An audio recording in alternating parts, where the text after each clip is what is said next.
Why is it not Dr. Abati's account? Now that transfer.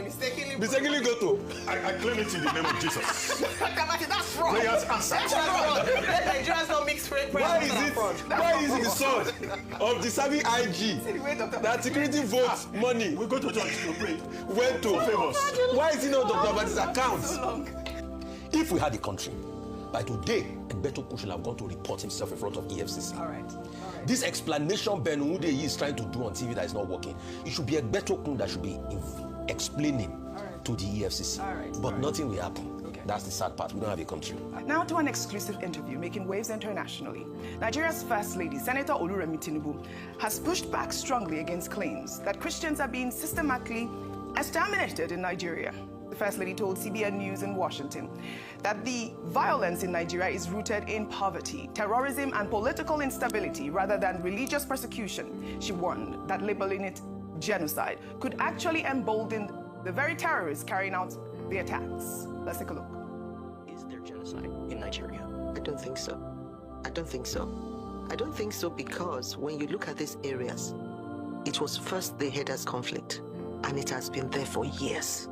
And when you're coming into an environment that are mainly Christians, when you attack them because you go into their farmlands, and then when you have terrorists and people kidnapping for money, and when the world is throwing a narrative that is Christian genocide, they will now hit on that and begin to attack churches. And you should remember, we're getting into the election year. So there are a lot of things going on that, we don't believe that, it's really genocide the way it's being portrayed. Deeply complex and sensitive issue.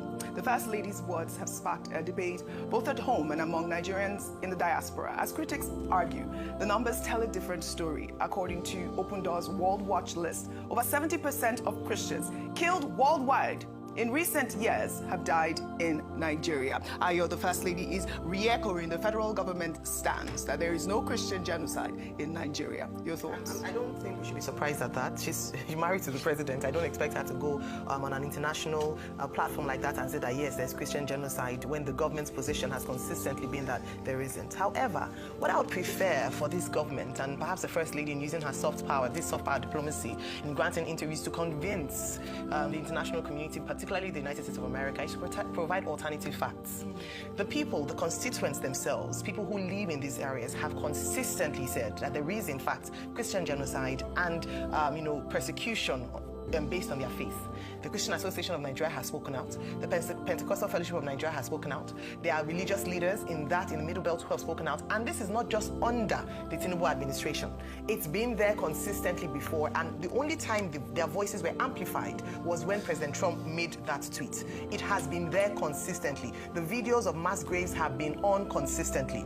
And so what I would prefer, rather than just saying, I don't think so, and I mean, she's entitled to her personal opinion on that, but would be provide facts. This is the reason why I believe this isn't, because the others have shown proof. They've shown mass graves, they've talked about churches being burnt. Now they're even advising us not to go and worship in the way that we want to worship. But Dr. Wati says stop the church. You can't ask people not to express their religious rights based on violence. It means that you are confirming the fact that the state has failed in providing security for Christians in the country. And so, like I said, she would say what she would say. But the truth is that the more they deny it, the more they do an injustice to the number of Christians who have been killed in the Middle Belt, in the north, in different parts of Nigeria, and the more they are playing ostrich with facing the problem. I thought this was a fine moment for the Nigerian government to finally tackle this challenge and this issue that a number of Christians have cried out for a very long time. Well, unfortunately, it seems that they're taking the way out of just denial, but the issue persists. I'm not saying, because two truths can exist at the same time, that there are no more complex issues around herder clashes and all, but we're saying alongside that is a particular target at a particular Christian group. I also want to say that I should grant the local media interviews as well. We've seen a lot of international appearances. It would be great to have her engage with Nigerian journalists as well and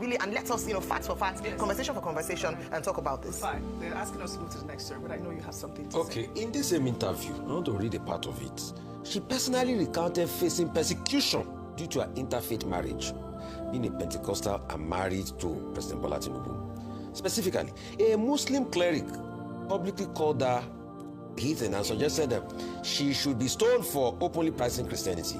But she noted that many who defended her against this threat were from the north, highlighting nuanced religious dynamics. doesn't she answer the question for us? If it's a country that is free of persecution, should she marrying a Muslim be a problem in the first place? You see, with her own mouth, despite the fact that they try to deny, you see, hey God, Ayinla Omowura said something famously. Ayinla Omowura said, when you talk too much, you start to lie. Yes. The truth is, in this case, with her own mouth, she has come out to say that she herself also faced persecution. They keep saying there's no persecution in this country. Let's say the truth. As a student of literature, yes, the part of her statement that I would take is a statement that religious issues in Nigeria are far more complex and nuanced than it is presented. The emphasis is on the nuance. Right. In other words, there isn't a single narrative, to just say, Christians have been persecuted.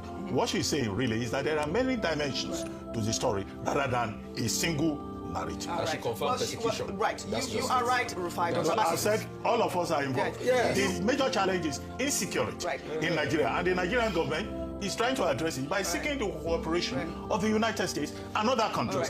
Solving the problem is where the challenge is, not about personal testimony. I disagree with the Nigerian government approach. Oji, please. It's the fact that they are not addressing the problem by partnering with America alone. They are addressing the problem by going on a propaganda spin. Dr. Abati, we here, we are not children. We see it. We know about the $9 million being spent. If you have a problem, you don't need to spend $9 million to be going to talking to CBN and conservative media. Fix the problem. When you fix the problem, we Nigerians will go ahead and say the problem the emphasis is not propaganda. It's propaganda. Are you also aware, as somebody who has a microphone, that there are troops, American troops that are here. There are countries collaborating with Nigeria. That's part of the effort. All right. Can I moderate this plan? Can I moderate this panel? May I moderate this panel? That's a one-sided. May I moderate this panel? Please go ahead. May I? All right. Thank you. You are absolutely right, Dr. Abati, about the nuance in her statement. And you're also right, Rufai, about the fact that she did admit persecution. But what she actually is against is to term the whole issue around the word genocide. Well, the First Lady also used the Washington visit to thank President Trump for the Christmas Day missile strikes against terrorist holdouts, saying it was the first Christmas in recent memory where no church was attacked. I believe she did have a successful visit there in Washington. Let's now turn our attention to the drama surrounding the exit of the outgoing Inspector General of Police, Kayode Egbetokun. The Nigerian police force has now been forced to respond to allegations first raised by activist Omoyele Sowore that 100 million naira from Anambra State security vote account was transferred into the personal bank account of Kayode Egbetokun's son, Victor Egbetokun.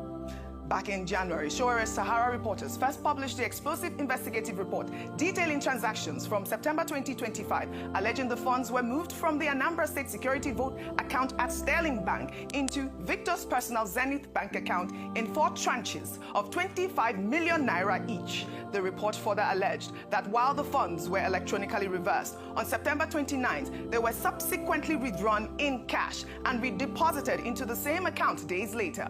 Police spokesperson Benjamin Hundeyin, speaking on live television, dismissed any insinuation of wrongdoing, insisting that the transaction was nothing more than a banking error that was promptly detected and reversed.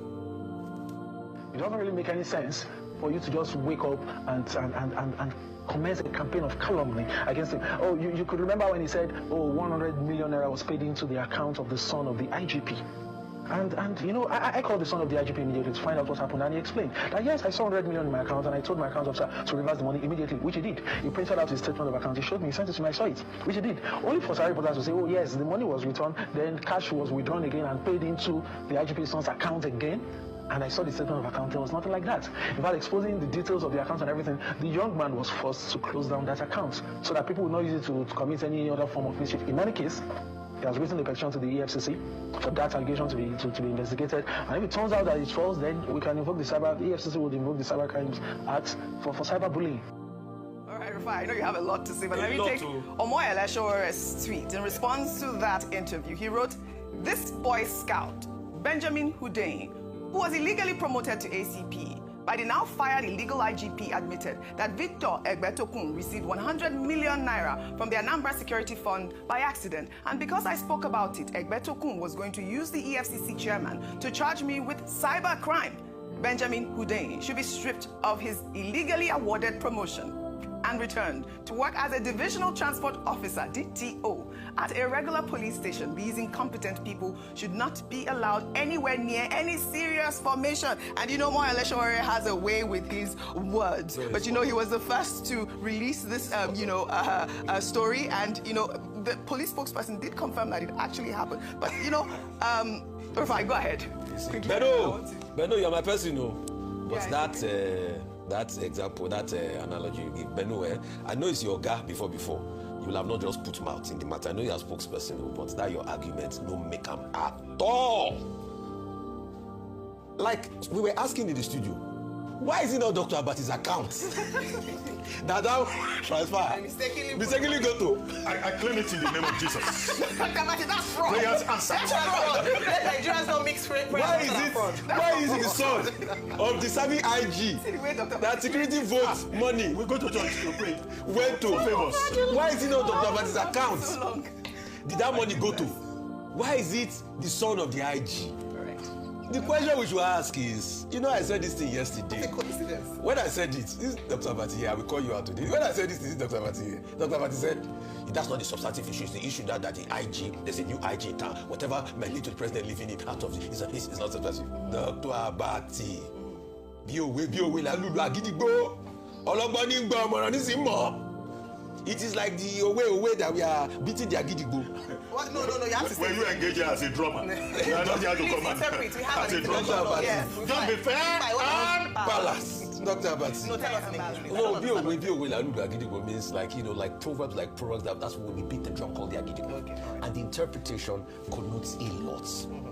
Please, with due respect, a better tune should be made. If we had a country, because as we speak now, I don't think we have anything seemingly of a country.